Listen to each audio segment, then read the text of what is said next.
Mary Grimes, who is back for another run with the Binghamton Bearcats. Hi, Coach. How are things going in Binghamton? They're going great. It's great. We got some liquid sunshine today outside, but it's always 70 and sunny in the gym, so it's great. So we've had a handful. You're our last coach to join us, but we've had a handful of second year head coaches. We just had Candace on. We talked to Megan earlier from UNH. Just what are the vibes for you right now in terms of, okay, I did year one. I'm acclimated to the environment, to the community. What sense of direction do you feel now with a full year, now an off season under your belt, trying to get things right now into a second year?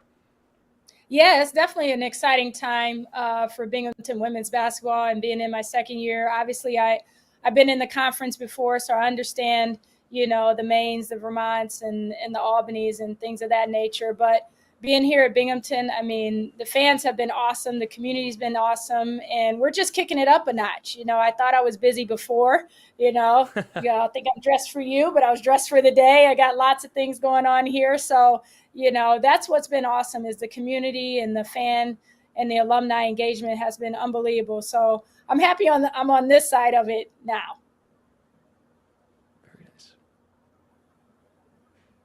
Hi, Mary. So great to see you. And you did a great job last year. And I know this year you have, high expectations because I know that's how you were as a player and as a coach. But like you mentioned before, I mean, Binghamton's such a special place, as far as the community and your attendance at games. I mean, it's just a great place for women's basketball. And you just have such great fans. And, like you said, I mean, kind of talk about that in the community and just the responsibility of your players and of your coaching staff really to get out and I mean another full-time job in itself besides just it's not just the coaching and the recruiting, it's really all the PR stuff.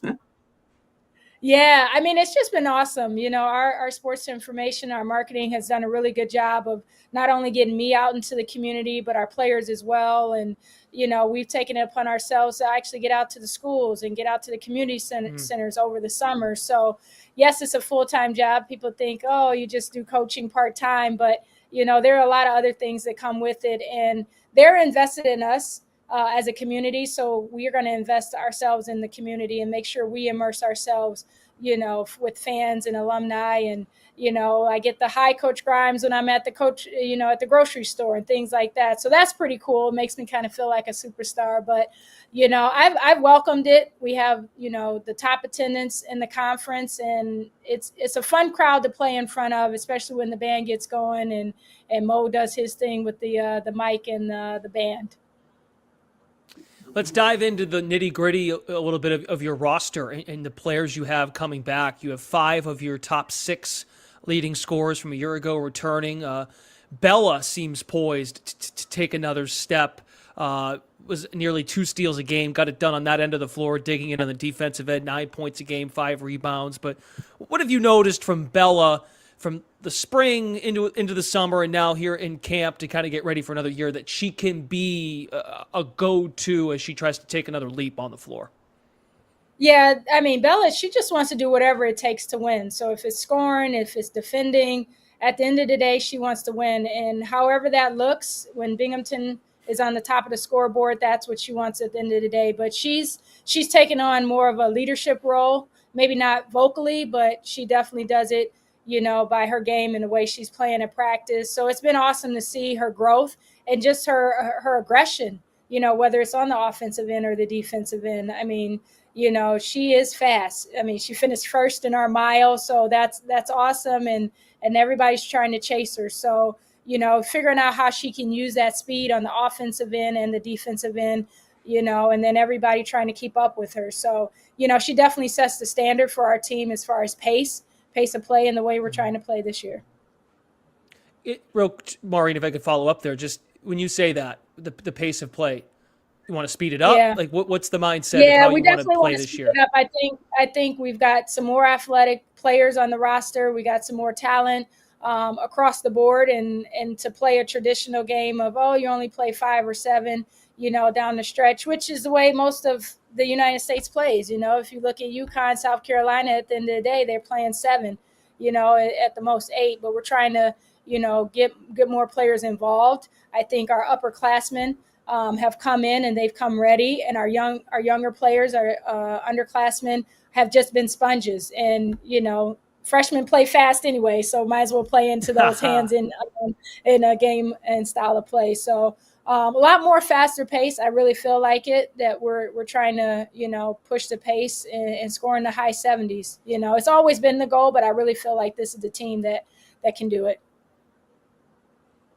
Yeah, absolutely. And with that, scoring in the 70s, defensively, I mean, you led the league in steals. Obviously, Bella had a lot to do with that.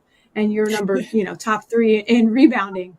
But just, obviously, this is your second year, but you're very familiar with the league and knowing just some of the teams in the top, just defensively, how they play. How are you going to be able to balance that, I guess, with your offense? If you want to score in the 70s, are you guys going to just like run and jump, what defensively to help create those offenses? We talked a lot about that in the postseason, that we were averaging the most steals, but we weren't converting those steals. So that's really been a focus of ours, is when we get those steals, converting those 2-on-1s, those 3-on-2s. So that's something that we've been working on a lot. And the conference is all over the place. You had NJIT, who was averaging, the most points, but then you have Vermont, who was defensively, very stingy and giving up points. And then you had Albany with the largest margin of victory across the board. So, I mean, it just speaks to the talent of the conference, So, but our focus is that same defensive mindset of getting those steals, but also converting them. And that's something that we've really been working on is cashing in on those steals. You discussed your depth, and if you want to play fast, I kind of see where you're going with this. If you want to play a faster brand, there's a chance you can get a little tired, right? So you got to get fresh bodies out on the floor. But what do you like about the depth of your team? Leah Middleton, for example, she'll be a junior. Kendall Bennett, some of the players that might not get as much shine as a player like Bella would. Yeah, that's our sports information, David O'Brien. That's his gripe is, we're a team. We're a team. We have people as averaging 9 points across the board. I really feel like I like to call her Paige because we have 2 Leahs. But Leah Middleton, I'm really looking for her to step up big time this year. She was with me at Lemoyne and she grew, and last year was her sophomore year. So, I've watched her trajectory in high school. And, sky's the limit for her. She averaged almost, ended up getting 1,000 points in 2 years in high school. So she has the capability to score. And I think now she understands what we're looking for as far as offense and defense. Sky's the limit for her. And, the way we've been treating it is no shot's a bad shot for Leah. So everybody else go rebound. I love that. Wish you were my coach. Come on, Brian would have let you shoot anytime. Yeah, you know him. It was ball fake, pass. Looking at your non-conference schedule looks obviously really, really tough. I mean, that's something that, I know you've taken a lot of pride in as an assistant in the league and then as a head coach. Yeah. But some of these games, I mean, what are you looking to come out of your non-conference, knowing moving forward to conference play? Yeah, I mean, I really love it. I feel like it's a lot of different styles of play, which will bode well for the conference. We got the big timers with Michigan and Syracuse. So, by chance we do make it to postseason, at least we've seen teams of that caliber, but even the Marist, the pass, and the Buffalo, the speed, we got some of everything. We got a mixture. So when we get into conference play, it's not a surprise. We've seen ball screens, we've seen man, we've seen zone. So I really think it's a really good, mixture of styles of basketball. So we'll be ready for competition and conference. A few times today, Mary, we've brought up the America East released the top 25 all-time players in the conference for both the men's and women's. And wow, I mean, in my time covering the league, Maureen knows it, like Amani Watkins, Alyssa James, those are some excellent players that have come through the program.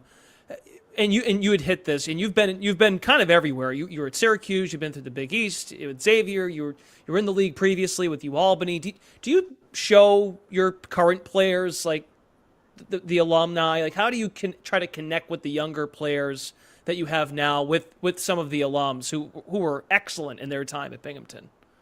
Yeah, I think we're making huge headways, especially this second year, just reaching out to alumni. And, I had to compete against Amani and Alyssa James and whatnot. So I understand the gravity of how good they were when they were playing here at Binghamton is how do I stop them? But we also have, former players, that we're going to be competing against at UNH, so we're making sure we make connections wherever we go. Leah Bowers is usually does the call for the games that all guys stay neutral most part, but making sure we, she knows she's welcome to say hi to the team.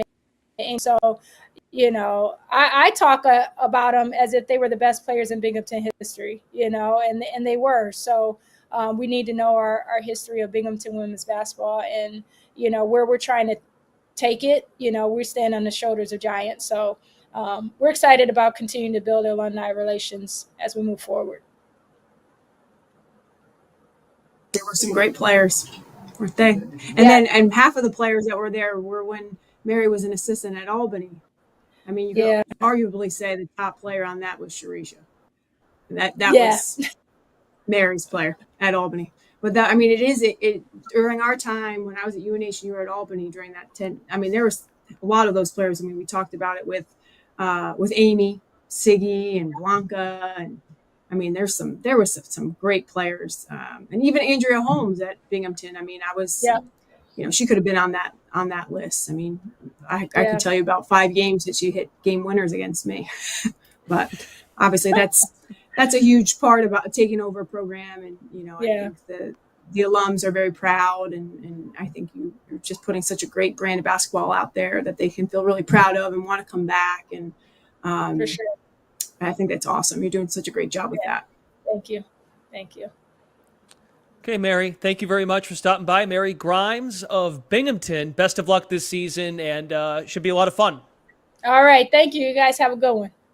Go Bearcats. You look nice. Thank you. That jacket.